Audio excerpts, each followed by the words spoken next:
Hey guys, welcome back to the channel. Today we're going to be going over Chapter 12 of the American Pageant titled The Second War for Independence and the Upsurge of Nationalism from 1812 to 1824.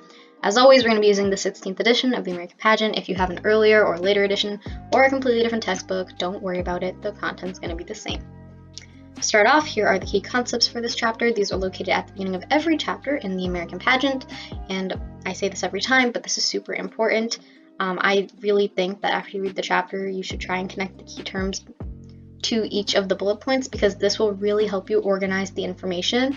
And, you know, the AP test, it's really just about connecting time periods and how they're relevant to one another. So memorizing the key terms individually won't get you very far because you really have to understand how they work in the context of an era or across a span of eras. So definitely try to do that if you do have the time, because it's really great AP prep. Okay, to start off, let's talk about the War of 1812. This is really the big takeaway from this chapter, and it's really going to explain a lot of what the US does after the war. And keep in mind that going into the war, the US was a very divided nation. It had an ill-trained army and a detrimental military strategy. Britain even burns down Washington, D.C., which inspired the writing of the Star-Spangled Banner, the national anthem. But despite these many defeats, the US came out of the war with a new sense of nationalism, which affects internal reforms and foreign policy. And we'll talk about all of that in this chapter.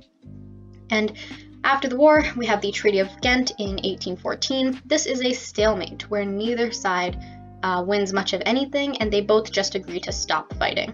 None of the US grievances, however, like impressment, native resistance, the Orders of Council, embargo restrictions, were resolved. However, the war hawks settle for this, which shows that they just wanted to go to war to show off that democracy had prevailed, that the United States political experiment had actually worked. And again, the US is having this really enormous sense of nationalism because they feel like they've accomplished something. You know, technically, you win the war if you didn't lose anything, but they didn't really get anything from it. However, following the war, there is the Battle of New Orleans in 1814, and Andrew Jackson, at this point just a random guy in the United States, is hailed a national hero after he defeats the British in this battle, despite the fact that, again, the treaty has already been signed. And there is, again, this upsurge in nationalism. Andrew Jackson is a national hero, and you're going to see that this is really his first foothold onto the national stage, and this will come to his advantage in future decades, as we'll see in later chapters. Another thing you should know about that happens following the war is the Hartford Convention in 1814. And keep in mind that although some New England merchants were able to make profits during the war through illicit trading, many of them actually suffered because New England relied heavily on manufacturing and exporting for money.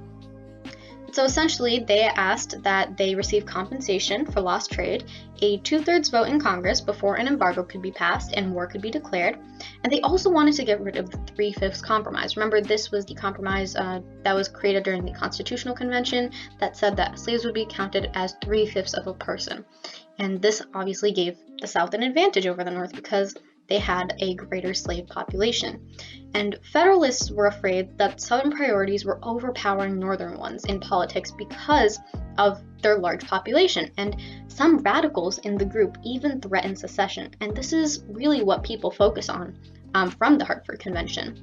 And keep in mind that this is coming on the eve of the victory at the Battle of New Orleans, so many see these complaints as like petty, like we just won this war in their minds. And really, this marks the end of the Federalist Party's prominence in politics. This is really the nail in the coffin for the Federalist Party. They're kind of seen as like these traitors almost for even suggesting something so radical after the US had, worked so hard to build this union. So people were very upset by that. And aside from this, there are other domestic things happening. For one, the nationalism that had resulted from the War of 1812 led to many domestic reforms that attempted to unify the country, as seen in the American system, which was created by Henry Clay, and it had 3 parts to it. One was the protective tariff, in this case the tariff of 1816, And this was really the first protective tariff that was designed to help new American industries grow without worrying about the foreign competition, particularly from the British. So this is really going to help the North develop their whole manufacturing industry. If there are heavy embargoes placed on imports, people won't want to import from other countries and they'll choose the cheaper option of domestic products.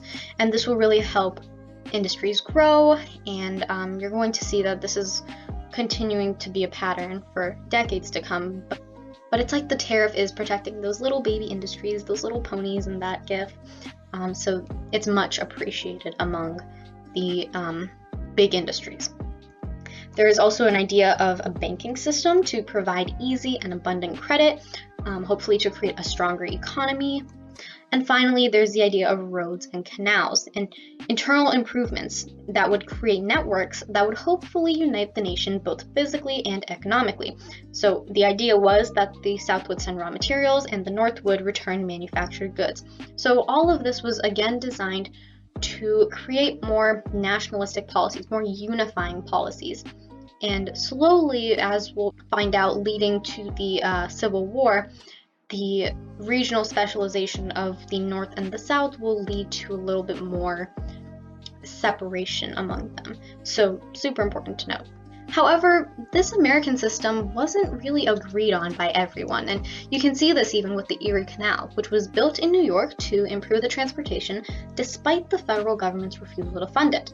President Madison calls them handouts. He doesn't want to just give away money. People should work for it. That's his belief. But ultimately, you should note that the American system was a plan. It was not completely followed. It was really what would happen in a utopia, ideally. And some things did happen, like the tariff, but again, it's going to take time to really get that stuff going.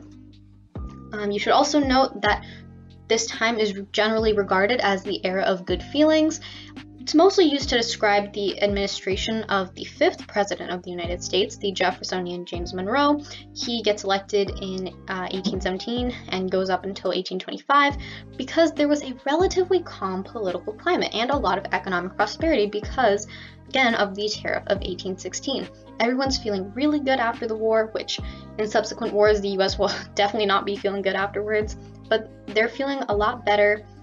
They feel like there's faith in the American way of life, that this will work out, and it's really a peaceful time. And although this is initially true, you're going to see that there's going to be increasing sectionalism over issues like internal improvements, the tariff, the bank, selling land, and especially slavery. Slavery will really be the first sectionalist factor that will really put a wedge between the North and the South. So again, everything starts out really nice and it slowly transitions into something a little bit worse. You're going to see more sectionalism arising, and it's going to get worse in the following decades. And this shift from the era of good feelings to a little bit more sectionalism really starts after the Panic of 1819. And this was really caused by overspeculation of frontier land, and it really hit the West the hardest as many mortgages on farms were closed. So many in the South and the West see the bank as sort of like this devil, and the nationalistic spirit will decline. And this really paves the way for the Jacksonian presidency. This is a very partisan and controversial presidency, as we'll see in the future, but just keep that in mind. And there are a lot of other things happening besides what I just talked about. For one, people are beginning to move west. There's greater westward expansion for a lot of reasons. One is that it was easier for immigrants to find land because in the sort of traditionally settled colonies, people have built their livelihoods. They have a pretty homogenous set society, and it's really difficult for immigrants to sort of navigate that. So going to the West provides sort of this nice area that they know, they can farm, which they also know. So it's a much more easier situation for them to adapt to. There's also the really destruction of land that's caused by tobacco cultivation, especially in the South. Remember, we talked about how tobacco cultivation was very destructive to the land that it grew in, and once it was planted, the land couldn't really be used effectively afterwards, so people had to look for more and more land, and this will facilitate westward expansion as well. And so farmers needed more land. You should also note that there's a little bit less native resistance at this point, following the battle with Tecumseh and the Prophet and William Henry Harrison. That really sort of squashes native resistance for the moment, but it will definitely make a resurgence in the future. And finally, it's easier to make a living on the frontier because people aren't really affected by the embargo. They just have to grow their crops and sell them. And despite the growing population, the West still had little influence up until this point. And in terms of, more about the West, you should know about the Land Act of 1820. This increased settlement in the Northwest Territories by making land more affordable. And it also banned the purchase of land on credit, which was a factor in the Panic of 1819. People don't want that happening again, but similar events are going to occur that are going to increase the sectional divide. But really, the most important thing about this whole westward expansion thing is that as more people are settling west, the populations grew and the territories wanted to become states, and this is really complicated by the attempts to maintain the sectional balance of free and slave states. And you see this when Missouri tries to enter as a slave state. There is a huge argument about what should be done with Missouri. In fact, Senator Talmadge poses the Talmadge Amendment in 1819, and this said that no more slaves could be imported and allowed for gradual emancipation of the existing slaves. So there would have to be a system set up where the slaves that were currently in Missouri would eventually gain their freedom. And Southerners were outraged by this because they saw this as a disruption to the sectional balance, and ultimately it is not passed. And keep in mind that the South needs Missouri to be a slave state because if Congress says no, it would set a precedent for the rest of the area. If they say no to that area, chances are the other areas surrounding that will also be free states, and they don't want that. And you should also note that there's this sort of ideological difference in terms of how slavery is viewed between the North and the South. In fact, the North called it a peculiar institution, which shows how unfamiliar and really just weird they thought the whole concept of slavery was, and this will foreshadow the moral arguments that they raise against it in the future. Remember, the North doesn't rely on slaves like the South does. The South is highly agrarian. They are too lazy to work the land themselves, and they want the slaves to do it for them. But the North, they manufacture, they have multiple sources of income, so slaves aren't integral to their economic prosperity. And going back to Missouri, the whole Missouri being a state thing is sort of solved with the Missouri Compromise of 1820. This was made by Henry Clay. Again, he is a big fan of compromises, as we'll see in future chapters. And essentially it said that the South would get Missouri as a slave state, while the North would get a new area, Maine in this case, as a free state. And essentially it said that slavery was banned above the 3630 line, whatever longitude, latitude, that line. And it maintained the sectional balance, but it only stemmed the conflict, which obviously came back even more violently during the Civil War. It's kind of like those birthday candles that you blow on, but like they're the trick candles, so they always keep coming back. It's like that. It's like, yeah, they put it out, but it's still gonna be there. Like, it's still a problem. People aren't going to forget about it anytime soon. So this is really just a band-aid to the whole situation. So it will be, taken care of in future decades. Okay, so let's talk a little bit about the Supreme Court cases during this time. These are really important. They really have a common theme in mind that we're going to talk about, and they're all done by Chief Justice John Marshall. So just keep that in mind. The first one you should know about is McCulloch versus Maryland. This is when Maryland, the state of Maryland, tries to tax a branch of the Bank of the United States in an attempt to dismantle it. So the court rules it is unconstitutional and said that states cannot tax federal agencies. In another one, Cohens versus Virginia, the Cohens brothers were found guilty of illegally selling lottery tickets by the Virginia courts. This is the highest tribunal.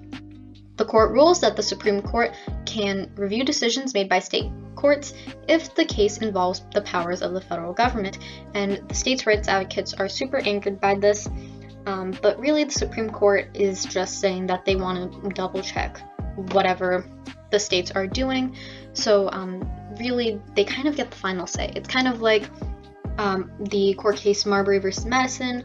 The Supreme Court has judicial review, they have the final say of what is constitutional and what isn't, and this sort of principle is also applied in here. Another one is Gibbons versus Ogden. In this one, the state of New York tries to grant a company a monopoly over waterborne trade, and Essentially, it said that Congress, not the states, could control interstate commerce. So again, you're giving some power to a federal authority over, say, a state or local authority. And the biggest takeaway, really, from all of these cases is that it's increasing the power of the federal government, which shows how the renewed sense of nationalism is affecting domestic politics. Remember, back in the 1700s, like, following the American Revolution, people did not want a strong federal government because they had seen what it was like under the King of Britain, and they didn't want that kind of power. But now that the war was successful, they're willing to give the federal government some power, even deeming it necessary to give the federal government some power. Some other cases you should know about: the Fletcher versus Peck, where the Georgia legislature was bribed by private speculators and actually gave them land in Mississippi. Mississippi tries to stop the transaction, but the court rules that it can invalidate state laws that oppose the Constitution. Another one is Dartmouth College versus Woodward. The college was granted a charter by King George III, but New Hampshire wants to change that, and so the court sustains the college's original charter against changes. And this ultimately protected corporations from being overpowered by state governments, which set a precedent of allowing big business to escape public control. So big business can really do whatever they want. And this is going to continue being a problem for a long time, and it's really going to be showing its true colors in the Gilded Age, which is chapters in the future, but just know about that. But your key takeaways from Fletcher versus Peck and Dartmouth College versus Woodward should be that these cases provided judicial barriers against democratic attacks on property rights. These attempts to provide land for all the people. The court was allowing businesses to sort of protect their own land and not really be subject to these democratic quote-unquote attempts. Okay, so now let's talk about foreign policy. There's a lot of foreign policy stuff during this time because of the increase in nationalism. One thing you should note is following the Treaty of Ghent, Canada was outraged because they didn't get a buffer area to control the Indians and feared that the Americans would return. So there is an arms race between the US and Britain in the Great Lakes. This is ultimately resolved with the Rush-Bagot Agreement in 1817. It was signed by the US and Britain and put strict limitations on naval weapons in the Great Lakes region. And this is really the first step to complete demilitarization of the US-Canada border. Super important to note. Another thing is the Anglo-American Convention in 1818. This allowed the US to share Newfoundland fisheries with Canada and established that America and Britain would have joint occupation of the Oregon Territory. Again, something that we'll see will be contested in the future as America tries to fulfill their dream of manifest destiny and conquering all the lands that they possibly can. But for now, America is expanding, mostly peacefully. You should also know about the Adams-Onis Treaty in 1819. And really what happens is, after a string of revolutions in Latin America, Andrew Jackson, remember the national hero from Battle of New Orleans, attacks the Spanish-controlled Florida, which isn't heavily fortified at the moment. He sees this as the perfect opportunity to further expand the US. And in the treaty, Spain eventually ceded Florida to the US, and the US had to leave some parts of Texas that they had occupied. But that will be a problem that, again, the US will revisit. And really the big one, the big foreign policy thing that you should know that really demonstrates the nationalistic fervor at the time is the Monroe Doctrine in 1823. So to provide a little bit of background to this, there were a lot of democratic revolutions underway in the Western Hemisphere, and the US feared that European powers would try to interfere and possibly recolonize in the area. Britain proposes an alliance where both powers vow to renounce interest in Latin American territory, but the US is suspicious and refuses because it would prevent national expansion. Remember that whole thing Washington said of don't get into permanent alliances? This is coming into play here. And so, in terms of the Monroe Doctrine itself, it was written by the Secretary of State, John Quincy Adams, and it warns against foreign intervention, and in exchange, the US would stay out of European affairs. But Europe isn't really threatened, and it shows how nationalism has affected the foreign policy. The US is a lot more concerned about their own safety, not necessarily Latin America's. And again, Europe really regards this whole thing with very little seriousness. The US kind of just looks like a little puppy trying to look mean. No, it doesn't really do much of anything. The US is trying to act like this big power that they're just not yet. So it's not really taken seriously. And another one that you should know about, not really that important, but the Russo-American Treaty of 1824. This fixed the boundary for some Russian landholdings in the US, not really that significant. So yeah, that does it for this chapter. Here are the credits for how we got everything you just saw. Thank you so much for watching. Comment below if you have any questions. Like, subscribe, all of that helps us out. You know the deal. Okay, bye. See you in the next chapter.